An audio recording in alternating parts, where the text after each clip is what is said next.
Төлен Әбдік. Оң қол. Екінші бөлімі. Мен алманың тізесінің үстінде тұрған қолынан сол қолынан ұстадым. Жүрек сүнгеннен алақаным терлеп кетті. Алма жібиіп қолымды құрғақ, жұмсақ алақанымен қысып қойды да, менің түріме кісі таңғаларлықтай бірдеңе бардай аңтарылып қарады. Кинодан шықтық. Алма көңілденіп сөйлей бастады. Кинода неге ылғи сұлу әйелдер ойнайтынына түсінбеймін, деді Қонжай. Сұлу емес әйелдер жұртқа үлгі бола алмай ма? Олардың бойынан жақсы қасиеттер табуға болмай ма? Деді. Жақсылықтың терең тамыры сұлулықта, өйткені тіршілік тәннен басталады. Ал сұлу адамдардың ақылсыз, жаман болып шығуы диспропорция. Өмірдің күрделігінен, қиындығынан алғашқы тепе-теңдігін жиі бұзылуы. Балмұздақ жегім келеді, деді ол менің сөзімнің аяғын күтпей. Балмұздақ кездеспеді. Екеуміз қара көлеңкеге қойылған арқалығы жоқ жайдақ орындыққа отырдық. Маған гүл жұлып берші, деді кенет бетіме тесіле қарап. Мен оның ойынша қисынсыз талабын қалай оңғарымды білмей дағдарып қалдым. Қазір, дедім де, қорқып тұрғаныма қарамастан орнымнан тұрып, гүл алаңына беттедім. Бұл біздің үлкен қателігіміз болды. Алақандай болып қауыз ашқан қып-қызыл гүлдердің екі талын жұлып алып, жекке шыққанымда, бері жүріңіз деп саусағымен іліп тартып тұрған портфелі бар қалқан құлақ милиционерді көрдім. Мен жалтақтап алма отырған жаққа қарай бердім. Бері дедім ғой мен сізге. Әлде тағы біреулеріңіз бар ма? Жоқ, дедім зәремші. Бөлімшеге. Сіз неге көріп тұрып ысқырмайсыз? Дедім мен ыза болып. Сіз әдейі жолсын деп тұрсыз. Өйткені сізге біреу ұстау керек. Милиционер бір сәт аңтарылып жауап бере алмай қалды. Содан кейін мен әдейі сайқымазақтықпен айтып тұр деп ойлаған болу керек. Талай бері жеңімнен ұстады да, дөрекілеу жұлқып қалып бөлімше тұрған жаққа иегімен көрсетті. Бөлімше ішіне кіргенде аздап есімді жидым. Көп болса, штрафын төлеп құтылармын, дедім ішімнен. Юстициядан білетін азғантай заңдарым есіме түсіп. Кәне, құжатыңыз, деді телефоннан құлағында отырған ектелеуі мені көргенде қуанышты жан көңілдене дауыстады. Осы кезде бөлмеге алма кіріп келді. Мен инфаркт болуға сәлек қалдым. Бәрі бітті енді, дедім ішімнен. Үміт атаулыдан күдерім үзіп, бір сәттің ішінде өзімнен дәрігерлік атқа сай емес қылмысты әрекеттерімен бүкіл ауруханаға, дәрігерлерге, қыздың ата-анасына қала берді, бүкіл қала халқына әйгі болған масқара күйімді елестетіп көрдім. Бірақ алманың келуі жағдайды мүлде өзгертіп жіберді. Алманың сұлулығы отырғандардың бәріне бірден апиын сорғандай әсер етті. Телефон құлағында отырған егде милиционер де, мені ертіп келген қалқан құлақ та, форматсыз жай киген жігіт те ызғарлы жүздерін жылытып, мүлде өзіміз секілді қас-қабағы түсінікті, ет сүйектен жаралған кәдімгі адам қалпына келді. Бәрінің көздерінен «Я, отырыңыз, шаруаңызды айтыңыз, көмекке біз дайын» деген секілді құп ниет сезілді. Алма өз үстемдігін жақсы сезінетін кәдімгі тәрбиелі сұлу бикештердей маңайына жымия көз тастап менің қасыма келді де қолымнан, шашымнан сипап ұстап. Мен кінәлімін ғой, ағай, деді милиционер. Мен әдейі жұмсап едім, гүл жұлып бер деп. Неге? Деді қалқан құлақ қатаң дауыспен. Бірақ тұр жымиып әшейін әзіл екенін білдіріп. Әдейі, деді алмаға қайталап. Әдейі, мені сүйем екен деп. менің бойымда тоқ соғып өткендей болды. «Охо!» деді телефон құлағында отырған өкпелеу милиционер. «Мінекей, қазіргі жастар, қандай ашық мінез. Жігітті солай сынауға бола ма?» деді формасыз жігіт. «Бұл қоғамдық тәртіпті бұзу. Жігітті басқа жерде сынауыңыз қажет». «Кешіріңіз», деді Алма мені сол қолымен қапсыра құшақтап. «Бір жолға кешіріңіздер. Әйтпесе жарайды, мені ақ айыптаңыздар». «Жарайды, қыздың алдында жігіттің беделін түсірмей-ақ қояйын. Милиционер де тасбауыр жандар емес қой айналайын. Бәріміз де жігіт болып жандар емес айналайын. Бәріміз де жігіт болып көргенбіз. Мә!» деп бекти милиционер маған пас берді. «Рахмет». Сыртқа шыққаннан кейін парктың қақпасына жеткенше бір-бірімізге тіл қатысқан жоқпыз. «Гүл жұлып берейін бе?» дедім тоқтай қалып, ыза болып тұрғанымды жасыра алмай. Алма қолымды алып жұмсақ қолтығына қысты. «Болады енді», деді ілгері тартып. «Мен ештеңенің қажеті жоқ». Таксимен қайттық. Әлде қалай көше шамдары сөніп қалды.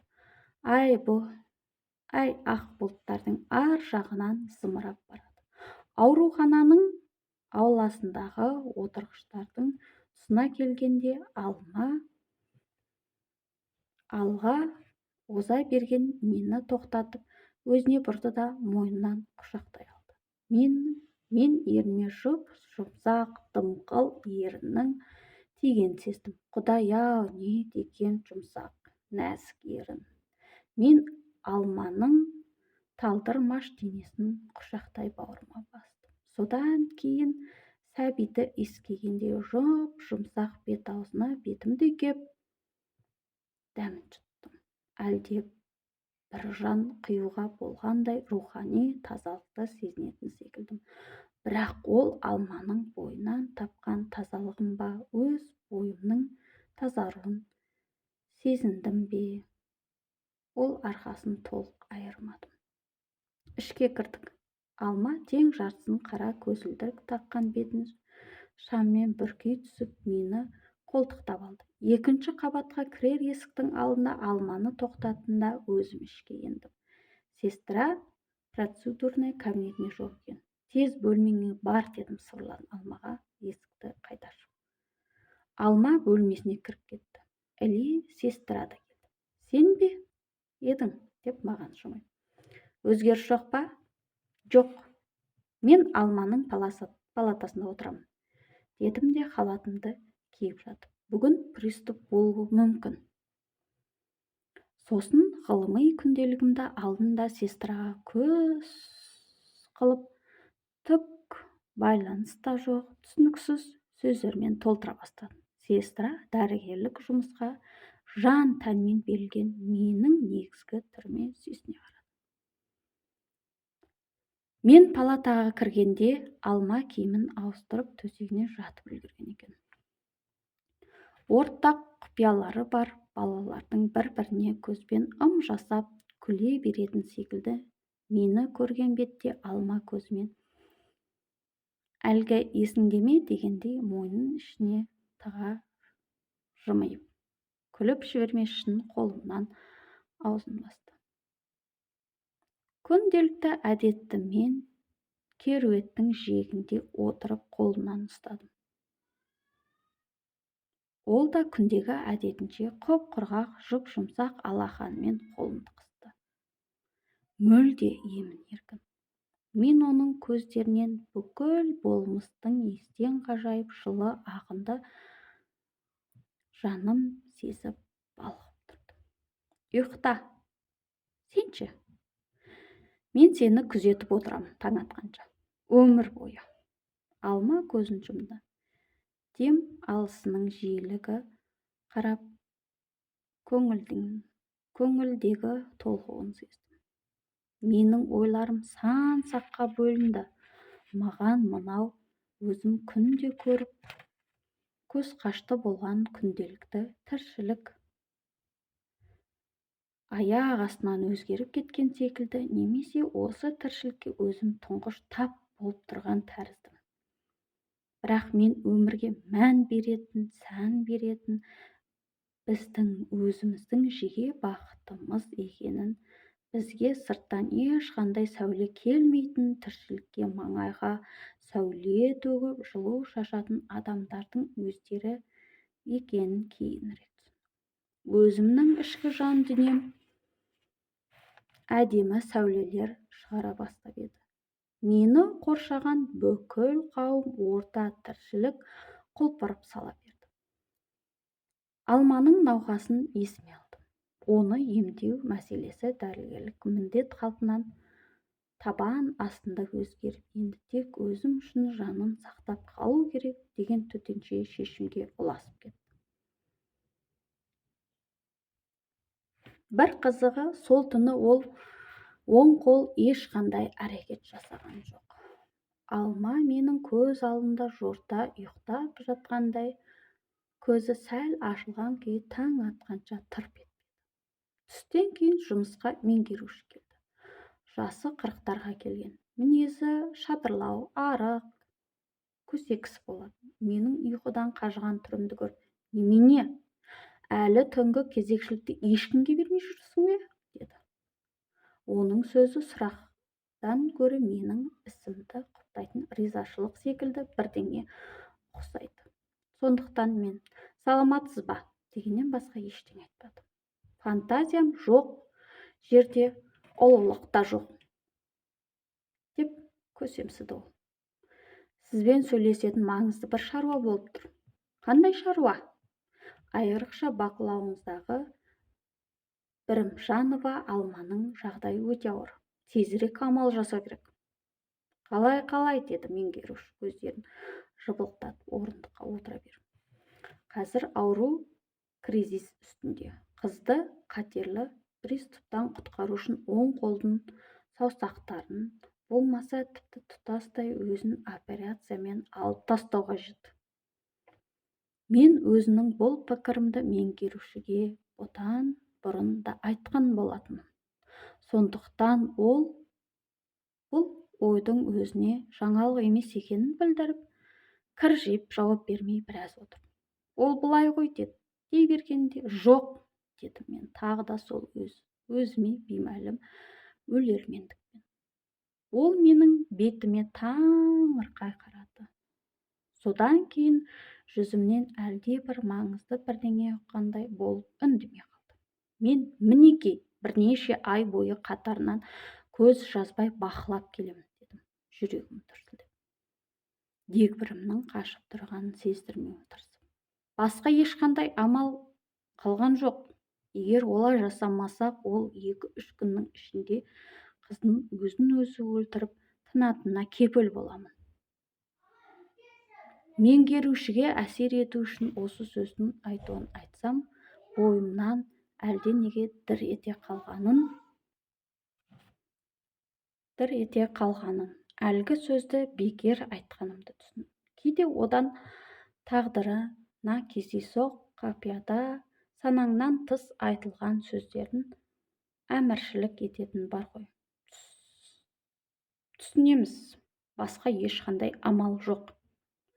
Меңгерушінің үндемей қалғанынан сөзімнің құлаққа кіре бастаған сездім. Сіз операциядан кейін қызды құлан таза жазылып кетеді деп ойлайсыз ба? Деді маған көздерін қиямай қарап. Мен олай деп үзілді-кесілді айта алмаймын. Бірақ біз ең алдымен адамды бүгінгі ажалдан алып қалуымыз керек. Ертеңгісін одан кейін көреміз. Сіз маған сеніңіз. Мен аурудың қасында күні-түні болып, азабын қатар көріп келе жатқан адаммын. Меңгерушінің кіржиген жүзі жұмсара бастады.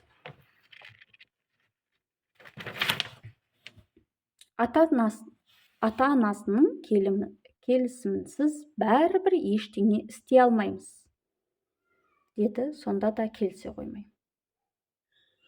Ата-анасы емес, алдымен өзімнің келісімім керек. әрі-беріден соң қалай болса да жасау қажет. Өйткені аурудың жағдайын олардан гөрі біз, оның ішінде мен жақсы білем. Жарайды, деді меңгеруші маған тура қарап. Бірақ ертең обходқа өзім қарап шығамын. Содан кейін кеңесейік. Жүрегім лүпілдеп қоя берді. Мен сол сәтте-ақ ертеңгі обходқа дейін операцияға Алманы қалай көндіремін, меңгерушінің алдында қалай болып көрініп, сұрақтарға қалай жауап беру керек екенін үйрететінді елестетіп шықтым. Бірақ оған бұл жағдайды қазір айтқым келмеді. Түнгі ұйқысына кесел болар деп ойладым. Ертең ертерек кіріп бәрін түсіндірем. Бірақ аурулар тыныш. Мезгілден кейін сағат 5 шамасына сырқатқа серуенге шықтым. Мен Алманы беседканың ішінде кітап оқып отырған жерінен таптым. Бетіме қарап күлді. Көзің қызарып кетіпті ғой. Әшейін ғой, барда ұйықта. Ештеңе етпейді. Ештеңе етпейді емес, ұйықтайсың. Сен неге менің тілімді алмайсың? Мен Алманың бетіне қарадым. Тағы да оның жанарынан ескен жанға жайлы ғажайып жылы ағын сезініп тұрмын. Неге алмаймын, дедім маңайындағыларға естірте. Қашан алмадым? Ендеше барда ұйықта, деді Алма. Түсін қайрады. Бүгін жақсымын, ештеңе етпейді, үйіңе бар, таңертең келесің ғой, деді маған. Таңертең айтатын бір маңызды шаруа бар. Иә, таңертең айтарсың, деді. Мен Алманың бөлмесіне барып, киім салынған сумкамды алдым. Кешкілік ұзақ уақыт ұйықтай алмадым. Меңгерушінің көне қалғанына таң қалдым. Өзін өзі өлтіріп тынатынына кепіл боламын деген сөз есіме түсті. Бәлкім осы сөз әсер еткен болар. Әйтпесе, кесіп алса, қан шықпайтын кесіп адам ғой. Алманы алдымен оң қолынан саусақтары жоқ күйінде, одан кейін тұтас бір қолы жоқ күйінде көз алдыма елестетті. Түктер жоқ, керемет сұлу. Қыстың күні пальтосымен жүргенде тіпті білінбейді. Протез салдырамыз. Сол қолмен жазып үйренеді. Жоқ, тіпті ешқандай протез салдырмаймыз. Сол жалғыз қолмен бүкіл халықтың көзінше көшеде жүруге де болады. Оны жасыруға болмайды. Соңғы шешім өзіме қатты ұнады. Дәл солай жүру менің жүрегіме шынайы таза сезімге, жылылыққа бөлейтін секілді. Өмірдегі сәттілік өте сирек нәрсе. Ол жұрттың бәріне бірдей жете бермейді.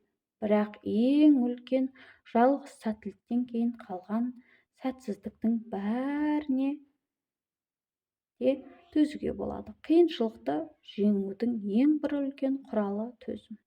Төзе білсең, барлық азап атаулының жүзі мұқалып, майырылып өтпей қалады. Мәселен, біреу мойныңа 20-10 килограмм тас байлап қойса, 20 килограмм тас байланғанына шүкіршілік қылып, жаңағы күйіңде бақытты халге айландырып жіберуге болар ма?